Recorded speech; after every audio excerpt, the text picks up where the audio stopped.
మాది జగిత్యాలలో ఒక చిన్న గ్రామం. మా నాన్నగారి పేరు సతీశ్‌రావు. మా అమ్మ పేరు లక్ష్మి.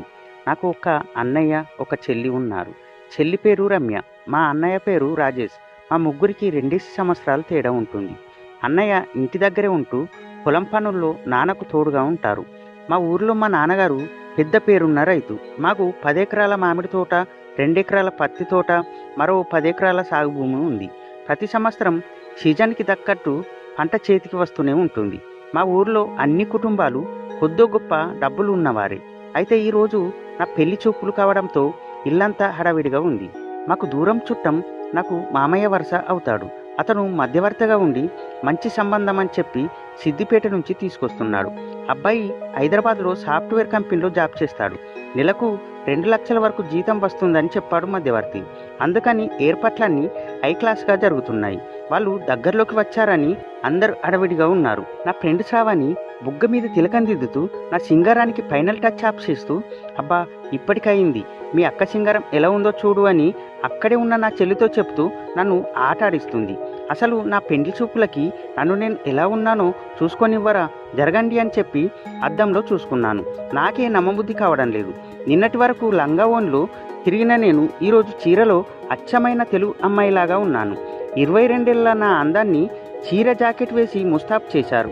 నేను లేత పసుపు రంగులో ఉంటాను. దానికి తోడుగా లేత పసుపు రంగు చీర జాకెట్లో నేను చాలా అందంగా ఉన్నాను. నాపై వెనుక జాకెట్ లోపల ఉదా రంగు, నా చీరపై టాంచులు ఉబ్బి జాకెట్ లోపల నుండి 2 విడివిడి రంగుల్లో కొట్టొచ్చినట్లు కనబడుతుండడంతో మా ఫ్రెండు శ్రావణ్ణి అడిగాను, ఏంటే ఇలా అని. పెళ్లి కొడుకు దృష్టి పెళ్లి చూపుల్లో నీ మీద ఉండాలి అంటే ఈ మాత్రం ఉండాలి మరి అంది. అంతలో బయట కళ్ళు ఆగిన శబ్దం విని వాళ్ళు వచ్చేశారు అనుకొని నా ఆలోచనలు కట్టిపెట్టా. పెళ్లి కొడుకు సిటీలో జాబ్ అంటే అతనికి నా మీద చాలా ఊహలు ఉంటాయి కనుక నాతో ఖచ్చితంగా ఒంటరిగా మాట్లాడాలి అంటాడు. అందుకే ముందు నుంచి ఏం మాట్లాడాలో మనసులో నిమరువేస్తున్నాను. అంతలో నా చెల్లి రమ్య వచ్చి, అక్క బావ కత్తిలాగా ఉన్నాడు, నీ పెళ్ళైన తర్వాత నాకు ఒక్కసారైనా ఛాన్స్ ఇవ్వాలి, సరేనా అంటూ నన్ను అడుగు గిల్లింది. ఛీ, నోరు మూసుకోవే, నీ వయసుకు తగ్గినట్టు మాట్లాడు, ఛాన్స్ ఏంటి ఛాన్స్, తంతా ఇక్కడి నుంచి వెళ్ళిపో అని ముద్దుగా కసురుకున్నాను.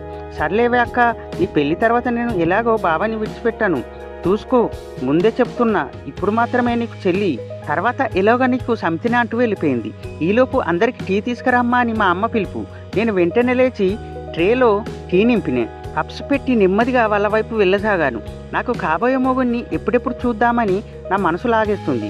అలాగని వెంటనే చూస్తే అసహ్యంగా ఉంటుందని తలదించుకొని ఒక్కొక్కరికి టీ అందిస్తూ, ఇందులో పెళ్ళికొడుకు ఎవరా అని చిన్నగా తలపైకి లేపి చూసుకుంటూ వెళ్తున్నా. ఇద్దరు పెద్ద దంపతుల పక్కన ఒక 18 ఏళ్ల కుర్రాడు, తన పక్కన 25 ఏళ్ల వయసు గల ఇంకో ఇద్దరు కూర్చున్నారు. వాళ్ళిద్దరిలో నాకు కాబోయే మొగుడు ఎవడో నాకు అర్థం కాలేదు. వాళ్ళకి టీ ఇచ్చి ఎదురుగా ఉన్న సోఫాలో కూర్చున్నాను. మంచి ఈడు జోడు అని అందరూ మాట్లాడుకుంటున్నారు, కానీ పెళ్ళికొడుకు ఎవరో నాకు మాత్రం చెప్పటం లేదు. నాకు చాలా హింసగా ఉంది. వాళ్ళందరూ మాటల్లో ఉండగా తలపైకి లేపి చూశాను. అలా చూడడంతో చివర్లో ఉన్న అతనితో నా చూపులు కలిశాయి. అతనే పెళ్ళికొడుకు అయి ఉంటాడు, లేకపోతే అంత ధైర్యంగా చూసే అవకాశం లేదు. చాలా అందంగా ఉన్నాడు. అతను నా పాదాల నుంచి పై వరకు తన చూపులతో నన్ను తడిమేస్తున్నాడు. నా కాబోయే శ్రీవారే కదా అని అతని చూపులు నాకు అర్థమైనట్టు నేను కూడా చిరునవ్వు నవ్వాను. అతను తన చిరునవ్వుతో సమాధానం ఇచ్చాడు. నేను సిగ్గుపడుతూ ముఖం తిప్పాను. అంతలో కాబోయే మామగారు మధ్యలో ఉన్న అతనితో, అరే, అమ్మాయితో ఏమైనా మాట్లాడాలంటే మాట్లాడు అన్నారు. పెళ్ళికొడుకు మాట్లాడాలి అని అన్నాడు. ఒక్కసారిగా నా పాదాల కింద భూమి కంపించింది. ఎందుకంటే ఇంతవరకు నన్ను చూసింది పెళ్ళికొడుకు కాదు, అతని క్లోజ్ ఫ్రెండు అని. అప్పుడే మా ఇద్దరిని విడిచిపెట్టి అందరు బయటికి వెళ్ళిపోయారు. ఆయన నెమ్మదిగా నా పక్కకు వచ్చి కూర్చోవచ్చా అని అడిగారు. అలా అడగగానే ఇతను అన్ని నా అనుమతి తీసుకొనే చేస్తారా అని డౌట్ వచ్చింది. కూర్చోండి అని చెప్పాను. మెత్తటి గొంతుతో నా పేరు రవి అని చెప్పి, నన్ను పెళ్లి చేసుకోవడం నీకు ఇష్టమేనా అని అడిగారు. నాకు ఇష్టమే అని చెప్పాను.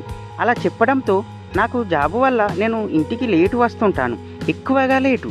నైట్ పార్టీలు ఉంటాయి. అలాగే అప్పుడప్పుడు నా ఫ్రెండ్తో కలిసి మన ఇంట్లో సిట్టింగ్ కూడా ఉంటాయి.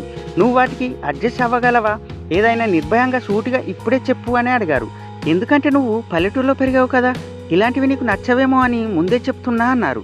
అలా అనడంతో నాకు కోపం వచ్చింది. నేను పల్లెటూరులో పెరిగినా మీరు అనుకున్నట్టు మొత్తం కాదు, నేను కూడా కాలేజీలో చదివాను, నాకు కూడా సిటీ కల్చర్ తెలుసు అని చెప్పాను. నాకు అలవాటు లేకపోతే మీరు ఉన్నారు కదా, చెప్పడానికి అని చనువుగా అన్నాను. నేను అలా అనడంతో చిన్న చిరునవ్వు నవ్వుతూ నా ఎదురుగా నిల్చున్నారు. నేను కూడా తనకి ఎదురుగా నిల్చొని సిగ్గుతో తలదించుకున్నాను. అతను కొద్ది కొద్దిగా నాకు దగ్గరగా జరుగుతున్నారు. నేను వద్దు అన్నట్టుగా అతని కళ్ళలోకి చూశాను. ఆయన ఇంకా దగ్గరగా వస్తున్నారు. ఇంకో అంగుళం ముందుకు వస్తున్నారు. ఆయన గుండెకి నా ఎద సంపద తగులుతుంది. నా సన్నని నడుము మీద చెయ్యి వేశారు. నాకు మాత్రం ఎక్కడో అల్జడి మొదలైంది. ఒక రకమైన షాక్ తగిలి నా బుగ్గలు ఎర్రగా మారిపోయాయి. అలా ఎర్రబడ్డ ముఖాన్ని కిందికి దించాను. నా ఎత్తైన ఎద సంపద అతని ఛాతికి తగులుతున్నాయి.